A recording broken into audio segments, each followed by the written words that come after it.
First rule, wine. Everyone gets a cup, except the dealer. He gets rum. Go to it, bottle. As the young soldier rose, Fiddler collected the cards. Player on dealer's right has to serve drinks during the first hand. He flung out a card face down, and it slid crookedly to halt in front of Quick Ben. High Mage has last card. Last card's dealt out first, but not shown until the end. Bottle came back with cups. He set the first one down in front of the adjunct, then Tamber, Kenib, Quick, Kalam, Absalar, Fiddler, and finally one into the place before his empty chair. As he returned with 2 jugs, one of wine and the other Falari rum, Fiddler held up a hand and halted him. In quick succession, the sergeant flung out cards, matching the order Bottle had used in setting down the cards. Suddenly, 8 face-up cards marked the field, and Fiddler, gesturing Bottle over with the rum, began talking. Dealer gets Soldier of High House Life, but it's bittersweet, meaning it's for him and him alone, given this late hour. Empty Chair, Bottle, gets Weaver of Life, and she needs a bath, but nobody's surprised by that. So we get 2 lives to start. Fiddler watched as Bottle poured rum onto his cup. And that's why Kalam's looking at an unaligned obelisk, the sleeping goddess. You're getting reversed field, Cal. Sorry, but there's nothing to be done for it. He downed his rum and held out his cup again, interrupting Bottle's efforts to fill the others with wine. Absalar's got Assassin of High House Shadow. Oh, isn't that a surprise? It's the only card she gets. You mean I win? She asked, one brow lifting sardonically. And lose, too. Nice move interrupting me like that. You're catching on. Now, nobody else say a damned thing unless you want to up the ante. He drank down his second cupful. Poor Quick Ben, he's got Life Slayer to deal with. And that puts him in a hole, but not the hole he thinks he's in. A different hole. Now Tamber, she's opened the game with that card, Throne, and it's shifting every which way. The pivot card, then. What's a pivot card? Bottle asked, finally sitting down. Bastard, I knew I couldn't trust you. It's the hinge, of course. Finish that wine. You gotta drink rum now. You're a sharp one, ain't you? Now, Fist Kenib. Well, that's a curious one. Lord of Wolves. The throne card of High House War. And aren't they looking baleful? Fist, where's Grub hiding these days? On Nock's ship, Kenib replied, bewildered and strangely frightened. Well, that knocks you out of the game, though you still get 4 more cards since we've made a course correction, and the northeast headlands rising up 2 pegs to starboard. In 70 heartbeats, we'll be sliding closest to that rocky coast, and Nock's ship will be even closer, and Grub will dive overboard. He's got 3 friends living in the caves in the cliff, and here are their cards. 3 more skidded out to just beyond the center of the table. Crown, Scepter, Orb. Let's ignore those for now. Kenib half rose. Diving overboard. Excerpt from The Bone Hunters, Book 6 of the Malazan Book of the Fallen by Stephen Erickson.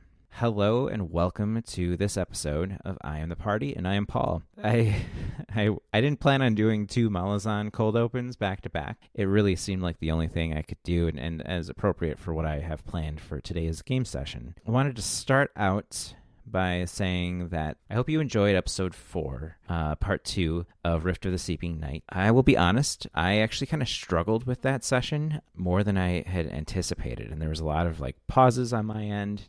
You didn't get to hear those, but I had a lot of moments where I felt like I was I need to edit this and maybe restart or reshape some of the story. I don't know exactly what it was about playing the second session, deeper diving into the dungeon. I don't know if it's me trying to read as I go, and that's just not fun, but really the whole point of this for me is fun. Hopefully it's enjoyable to listen to. The idea that I had then was maybe I need to take a little bit of a break from Rift of the Seeping Night, keeping going with the story, and so I had actually a flashback session that I started to kind of put together in my mind. And I mentioned in my very first episode that I have the King in Yellow tarot deck. That got me thinking, it would be kind of fun and kind of neat to play out a scene that maybe Sarge, the leader of our squad of stewards, got a reading before they set out to cross over the mountains when they were back still on the western side of the Daggerspine mountain range, and before they had set out to investigate what had happened to the wizard Baltothuman's fire. So that's what I have planned for today. I want to play out this session. I rolled up a fortune teller using the Knave 2nd Edition NPC generation rules, which was really handy because they have a lot of categories you can roll for, and it gave me an overall idea of who the fortune teller is. Her name is Poppy Ashwick, which is also randomly rolled from Knave. I have this image of her. It's a little cliche, but also it was randomly rolled, and it's fun. That leaves me with jumping into this session. I'm technically not playing anything out of Rift of Seeping Night this session. It is, I think, going to give me some direction, and I plan on doing a live tarot reading using this King in Yellow tarot deck and the method that's mentioned that came with the deck from Arc Dream Publishing, as if I was Poppy Ashwick herself. Yeah, I'm interested to see how this is going to work in an audio format. I will be taking a picture of the final placement of the cards and posting it to my Bluesky account. So if you're curious of what it actually looks like, what the card art looks like, I'll try to describe it as I go, and obviously name the cards as I see them come up. Obviously, that ties back into the cold open. Fiddler, one of the main characters of the entire Malazan Book of the Fallen series. He is not a wizard. He's not anything like that, but he does know how to do readings, and he plays his own game. And the cold open was one of the most enjoyable. It's actually only a portion of the game that he plays with that universe's version of the tarot deck, the Deck of Dragons. There's more there, but I wanted to leave it on. I didn't want to cover the entire reading. Give some space for the actual episode that we're doing here. Sarge had just gotten their marching orders, walking through Helenar City, the capital of the Empire, was looking for some direction. Didn't really make a lot of sense. They hadn't really ever been sent east of the Daggerspine Mountains, and there's not a lot out there. The stewards themselves are interested in reestablishing some connections to the eastern half of the continent. They're basically told to go explore, report back, and go help out where they can. There's a small settlement that has requested aid of the Empire, and this aid has actually it's pretty old. They've requested someone to come help them, and so finally the stewards, the organization, has decided to answer the call and has sent Sarge and their squad, even though they had just lost their chaplain, Bellerophon, under mysterious circumstances, I'll say. So Sarge is wandering Helenar City. It lives in the shadow of the Daggerspine Mountains. They're at a loss of what to do next. Obviously, they're going to follow orders. That's the job. Wandering, they cross the paths of the fortune teller, or a fortune teller's hut, really. That's just in one of these marketplaces of the city. It's a massive city. There's markets all over the place. The fortune teller with a limp walks up to Sarge, as Sarge is just kind of glancing around, taking in the market, trying to see what they want to do next. And the fortune teller introduces herself. You look like someone who could use some assistance, perhaps. I don't want to presume, and you do look like a soldier, but would you like some guidance, some help? Sarge isn't even aware that they're being talked to, that this old lady is even addressing them to start with. And finally they look down at the lady. I guess sure, yeah. How much is this going to cost me? The old woman looks around and clutches her heart as if she's offended. Oh, for a steward, it won't be anything at all. Just please come into my tent and I will do a reading. My name is Poppy Ashwick. Sarge gives a quick head nod, follows her in, and sits down where motioned. The movements that Poppy begins as soon as she enters this tent and Sarge follows behind her are very precise, as if she now is kind of putting on a performance of sorts. Or maybe she was putting on a performance before. It's hard for Sarge to tell. The tent itself is it smells of cinnamon, and it is very warm, even though there's really no indication of a fire or anything like that. There are candles all over, but definitely not enough of a flame that would put Sarge into a position where they're already starting to sweat. But out of character here, I do plan on using, like I mentioned, this method, the Sosotris method. I'm going to choose to pronounce it in this little pamphlet that came with the King in Yellow tarot deck. Reading from the pamphlet here, it says that its most unusual aspect, it being the Sosotris method, its most unusual aspect is that the governing metaphor is that of a theatrical play and its elements, the script, the stage, the actor, and so on. This suggests that Sosotris had a background in the theater, although there is no information or even rumor to that effect. It also thematically aligns with the King in Yellow play, which is doubly curious, given that the deck was long rumored to exist before the play was ever published. I'm interested in incorporating the concept of the King in Yellow, and there's an Emperor card that clearly is the King in Hastur himself, their self, whatever itself is. Incorporating this concept of the King in Yellow into my own world, because it's kind of a nice transcendent, metaphysical, weird, creepy, unexplainable thing. There's already the concept of the Empire, the Helenar Empire, and I like the idea that this deck has existed much, much longer than the Empire. It's ancient, and it's just kind of, it exists in the world. So I'm going to incorporate that, and Even though the world itself is slightly medieval, I think there's always been plays, going way back in history, and the idea of a play I think still fits in this world. Following the steps, first remove the Emperor card from the deck and set it aside, since it was not present in the original King in Yellow deck except under unusual circumstances. The instructions here encourage me to leave the version of the Emperor face up, right side up, off to the other side, as a show of respect befitting such a revered monarch. Poppy, as a fortune teller, does this with great reverence. Perhaps she even kisses the Emperor card, and then places it solemnly just off of the board to the side here. And she also lights a candle and places it right next to it so that the Emperor is constantly under flickering direct light. Second, the medium hands the deck to the querent. So in this case, as a solo RPG player and as a solo tarot reader, I am both the medium, Poppy Ashwick, as well as the querent, or the person that is being read to, who in this case is Sarge. As Sarge, I look at all the cards and choose one as my signifier, which is placed on the table at the top of the formation. The signifier represents Sarge's idea of the situation they are here to explore.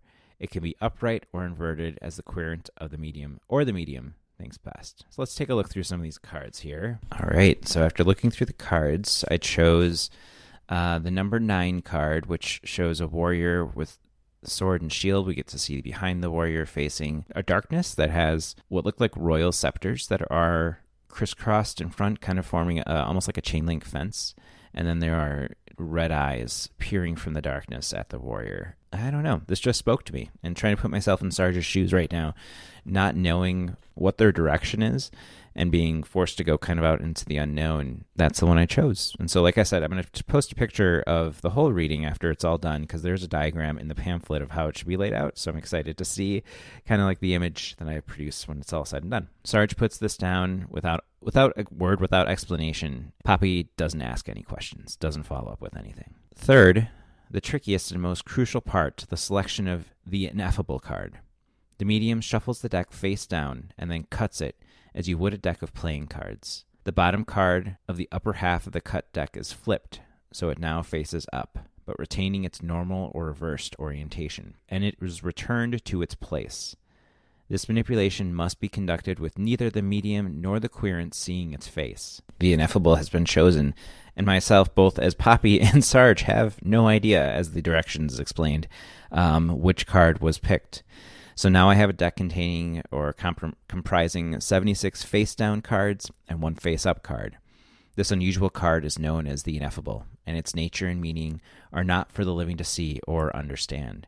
Rather, it is meant for any unseen observers in attendance at the reading. Poppy does this, and she explains, "No, do not look, do not look." And Sarge begrudgingly covers their face with their hand. And while Sarge isn't looking, Poppy is shuffling.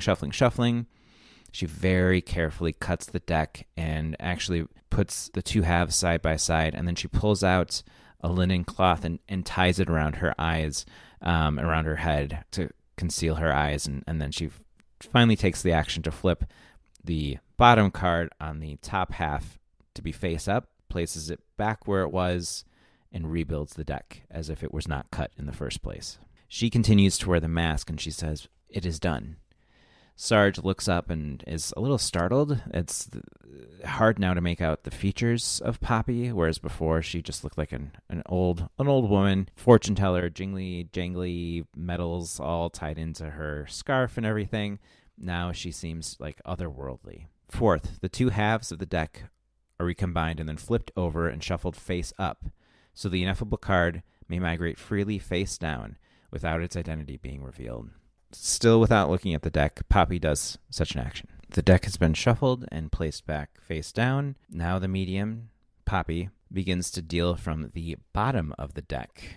Okay, the deck has been shuffled, and it actually appears that it should be left face up, which is fascinating. And you deal from the bottom of the deck. As I flipped it over, I swear, to the yellow king in yellow, that the ineffable card is actually now, it's at the top of my deck with all the other cards face up.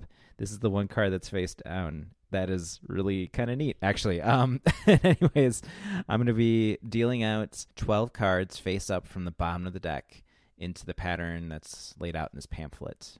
The cards should be laid out in order from 2 to 13. If the ineffable card is dealt, it will already be face down, and it must stay so, even when laid out for the reading. That card may not be seen by the living. When the reading is concluded, the card should be restored to its normal facing and shuffled into the deck, yet again without anyone seeing what it was. This is awesome. It is teasing me by being on the top of my deck. I cannot look at it, though. Poppy would not look at it. She's one of the living. So I need to deal out 12 cards now, face up in the order from the very bottom of the deck that's displayed here in the diagram. So I'm going to do that now. All right, I'm going to make this look super cool. I've never participated in a tarot reading. I've certainly never done one. But just laying all these out, I'm just like, ooh, what does this mean? What does that do? I have no idea. We'll continue because now that I have my diagram, my field of cards, the pamphlet's going to continue to tell me how to interpret and read these things as Poppy has laid out the cards, and again with great reverence and still with this linen-y cloth over her face to conceal her features and her eyes. She now is kind of her hands are just roving over the field without touching or making contact with any of the cards. If the ineffable card is not among those drawn for the reading, the medium should find it in the deck and place it face down and unseen, covering the signifier, where it represents an unknowable influence upon the life of the querent. Well, that's easy to find. It's the top card. So I've put it face down on top of my first card, which I described earlier with the darkness, the warrior, the scepters forming a fence, and the red eyes burning in the distance. That card's now covered by my ineffable card.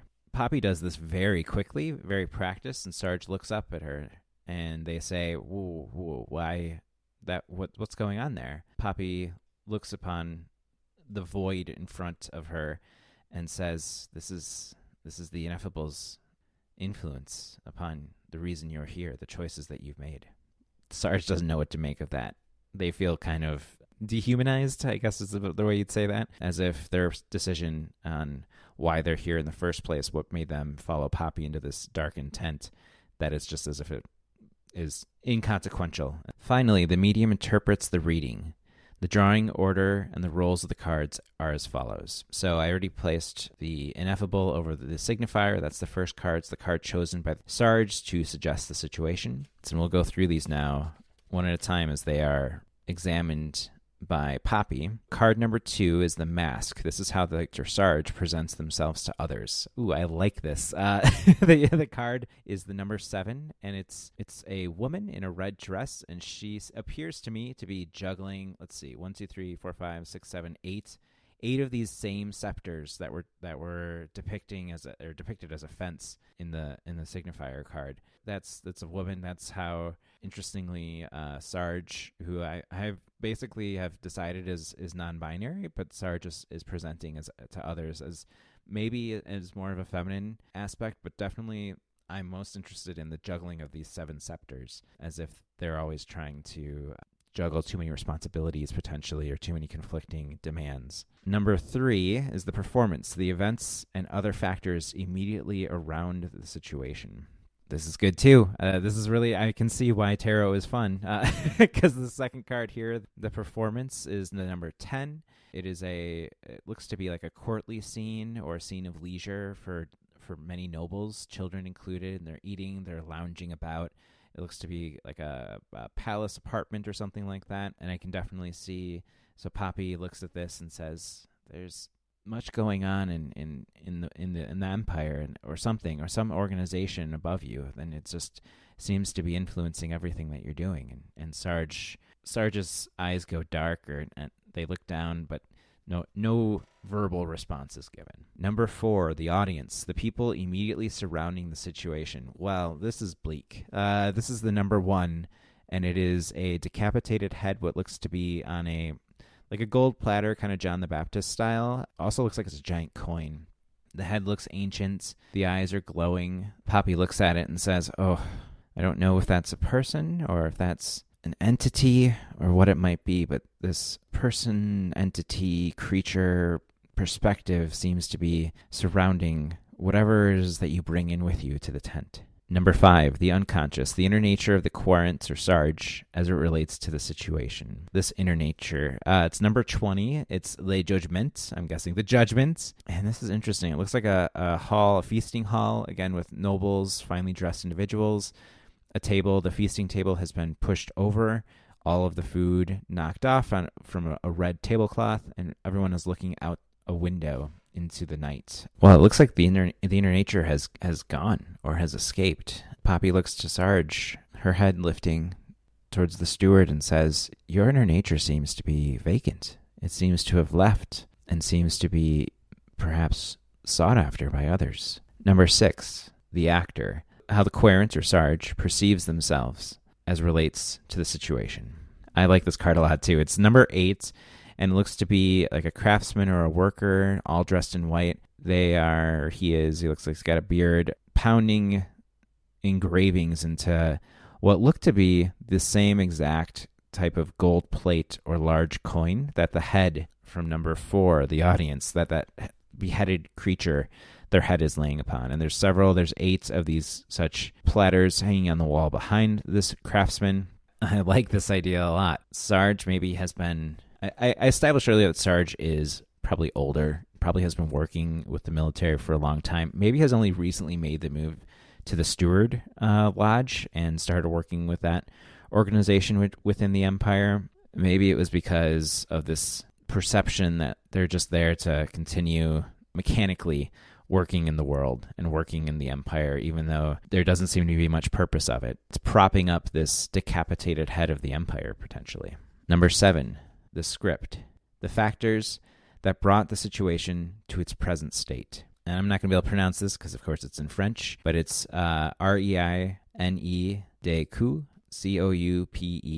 I don't know what this means, but it kind of looks like it could be like, I'm not even going to guess. What the image is looks like a red body of water, and we get a woman, looks like a queen. Oh, Queen of Cups. I figured it out in real time. I speak French now, I guess. It looks like it's a queen holding up a cup, a chalice, a gold chalice, but she's mostly submerged underwater. You can see her crown, you can see her blonde hair. And I shouldn't say water, it's liquid. To me, it looks like it's probably meant to be wine. Of course, red liquid. It could be blood. She could be floating in a pool of blood. So let's see. What was this supposed to be? Factors that brought the situation to its present state. It looks like a regent to queen, king, empress, emperor, who maybe has just gotten lost in their cups, so to speak, or swimming in a pool of blood, absently not paying attention to it all. Again, this is creating quite an image of a bleak empire. Clearly the downfall era of an empire, or at least that's how Sarge feels about their work within the military as a steward, potentially, that at the top there doesn't seem to be anyone. It's late stage capitalism. Ta-da! That's what the Helenar Empire seems to be representing by this reading, at least from Sarge's perspective. Number 8, the stage. The backdrop of the situation. This concerns factors less visible than the performance, but sometimes more crucial. This is also a number 1, and there is a image of a moon with a sword that's thrust through it, completely through it, with the pointy end sticking out the other side. Factors less visible than the performance, but sometimes more crucial. Poppy looks down and tries to interpret this image. Is there an ulterior motive to the Empire that you're sensing, that you perhaps see as a threat to a greater existence? It's difficult to say. It's difficult to read. Sarge gasps slightly and files that away without giving any response. Number 9, the unexpected, a surprise that lies in wait. This is one of the creepiest cards. I think it might actually be the creepiest card. Number 10, and it is an image of what look to be 5 men, all with yellow eyes. It actually kind of looks like the same platter that the craftsman is making and that this head was floating on. Little tiny miniature coin-sized versions of this platter in place of the eyes of all 5 of these men.